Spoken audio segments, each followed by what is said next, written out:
자, 그런가 하면 오늘 새벽 광주에서요.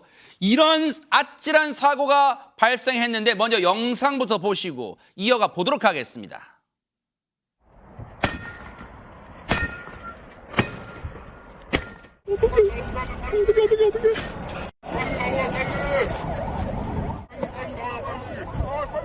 차 터져!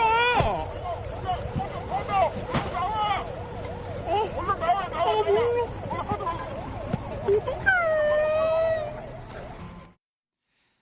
지금 영상을 찍으시는 분의 육성에서도 느껴지지만 정말 다급하고 지금 일촉즉발의 순간입니다. 안진용 기자님. 네, 해당 차량 화재 사고는요, 오늘 새벽 광주의 한 도로에서 발생했습니다. 그런데 이 차량 안에는요, 운전자가 있습니다. 근데 어머. 이 60대 운전자, 사람들이 저렇게 빨리 나오라고 소리를 치는데 나오지 않고 있었습니다. 어머. 왜냐하면 의식을 잃은 상태였기 아이고, 어떡해요. 때문인 거죠. 조금 둔탁한 소리가 들리기도 했는데 그건 바로 시민들이 그 남성을 구하기 위해서 쇠파이프로 저 차량의 창문을 부수는 소리였습니다. 아이고. 이렇게 위험한 순간에도 시민들이 달려들어 그 60대 남성을 구하기 위해서 한몸이 되는 모습입니다. 자, 구하려고 지금 안간힘을 쓰는 장면까지 저희가 보여드렸고 지금 촬영하신 분도 지금 어떻게 하고 있어요. 혹시 어떻게 된 구조가 됐습니까? 김현주 평론가님. 너무 정말 급한 상황이잖아요. 너무 급박하고 혹시나 그 연료가 이제 폭발하게 되면 정말 생각하기도 싫은 일이 그렇죠. 벌어지기 때문에 오늘 새벽에 있었던 그 영상을 보시면서 소개를 해드리겠습니다. 너무 지금 아찔합니다 지금. 네. 네. 차량에서 불길이 너무나 거세게 지금 시뻘겋게 솟고 진짜네. 있죠. 네, 점점 시간이 지날수록 불길은 거세집니다. 차량 속 60대 남성 운전자는 의식을 잃은 탓에 탈출하지 못하고 있는 안타까운 아이고, 상황인데요. 어떡합니까, 세상에. 이때 뭔가 내려치는 지금 모습과 그리고 소리가 들리죠. 네. 한 시민이 알루미늄 방망이를 들고 차량 유리창을 거세게 내려치기 시작했는데 네. 불길은 점점 더 거세지고 아이고, 있습니다. 어떡합니까? 시민 한 명이 더 합류를 해서 네. 마침내 차 문을 여는데 성공하게 세상에 됩니다. 기적입니다. 네. 지켜보고 있는 일행들조차 애가 타고 있는 상황인데 의식 잃은 운전자를 아주 안전하게 구조해내는데 성공했다고 합니다. 이후에는 소방대원들이 와서 화재를 진압했다고 합니다. 정말 조금만 늦었더라면 진짜 상상하기도 싫은 장면이 벌어졌을 것 같아요. 하정은 평론가님. 예, 굉장히 위험한 순간이었는데 불길이 아주 거세게 올랐거든요. 그러니까 보통 자동차 사고가 나면 좀 무섭거든요. 그렇죠. 폭발 같은 거 일어날까 봐 그렇죠. 가까이 다가가기가 조금 어려운데 맞아요. 그러니까 단순히 사고만 났어도 그런데 이 경우에는 단순 사고가 아니라 불이 이미 타고 네. 있잖아요. 그러면 더 무서운 거거든요. 그런데도 무서워하지 않고 저기 시민분이 저렇게 알루미늄 방망이 뭐 야구 방망이라는 얘기도 있는데 그걸로 자동차 유리를 깨려고 시도를 하고 근데 자동차 유리가 잘 안 깨졌다고 합니다. 그래서 아이고. 캉캉하고 소리가 나는데 그런데도 안 깨지는데 안 깨지는 사이에 불길은 더 많이 아이고, 막 오른 거예요. 세상에. 그럼 굉장히 무서울 텐데도 네. 피신하지 않고 계속 깨가지고 그러다 또 다른 시민이 또 뛰어가고 그래서 결국 운전자를 구해냈다고 하니까 정말 모범적인 시민의식을 보여줬습니다. 정말 영웅이세요. 그런데 앞서도 영상에 찍힌 주변 육성 들으면 터질 수 있어, 폭발할 위험이 있으니까 빨리 나와, 차에서 빨리 떨어져 나와, 막 그런 소리도 들렸단 말이에요. 그런데 저 차량에 불이 난 이유가 대체 뭘까요, 김준희 변호사님?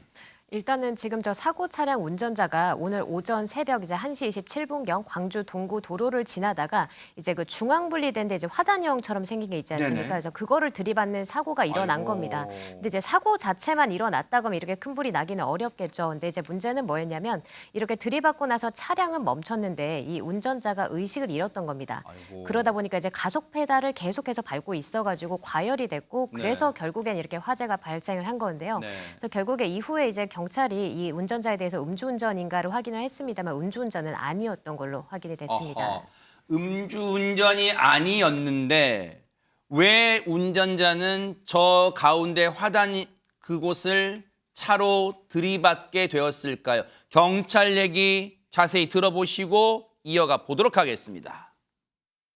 사고 나시기 전에 의식을 잃으신 걸로 그렇게 판단이 되고 있습니다. 저기 의식을 잃고 중앙선을 넘어서 반대편 그 방호벽에 차량이 부딪힌 그런 사고예요. 근데 이제 의식을 잃은 상태로 그러니까 가속 페달에 발이 올라가 있었나 봐요. 차는 전진 못하는데 계속 가속이 되는 상태라 가열이 돼서 화재가 나지 않았나 그렇게 생각을 하고 있어요. 상당히 급박한 상황에서 이제 시민분들이 도와주셔갖고 소중한 생명을 살릴 수 있었던 것. 병원에 계시고 저희가 전화로 통화하기는 손에 약간 화상을 입을 정도?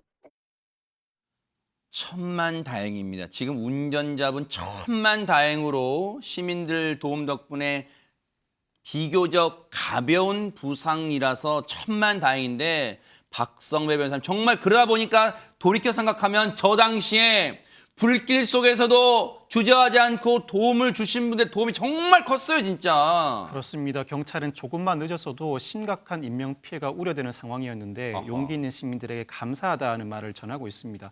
이 사건에서는 경찰과 소방이 현장에 도착하기까지 기다렸다가는 불상사를 면하지 못했을 것입니다. 다른 사람을 돕는 일, 특히 화재 현장에서 다른 사람을 돕는 일은 결코 쉽지 않습니다. 그럼에도 불구하고 눈앞에 누군가의 목숨이 경각에 달린 상황을 목격하게 되면 우리 시민들 중 누군가는 나서는 모습을 매번 확인할 수 있습니다. 아하. 혹시라도요, 지금 사실 영웅분들은 자신의 행동이 세상에 알려지는 거 그렇게 드러내놓고 자랑하고 싶지는 않으실 거예요. 혹시라도 주변 분들 중에 제가 아는 분이 이 고마운 일을 했어요 알고 계시면 언제든 뉴스파이터에 알려주세요. 정말 저희가 칭찬해드리고 싶어서 그러는 거니까요. 정말 멋진 영웅이십니다. 보고 계십니까? 대박 사건. 네, 안녕하십니까? 김명준입니다. 여러분과 함께하는 뉴스파이터. 다양한 소식과 뉴스를 보고 싶으시면 화면 오른쪽을 꾹 눌러 구독해 주시길 바랍니다. TV로도 유튜브로도 여러분께 한 발 더 다가가겠습니다. MBN 뉴스와 뉴스파이터를 사랑해 주셔서 고맙습니다.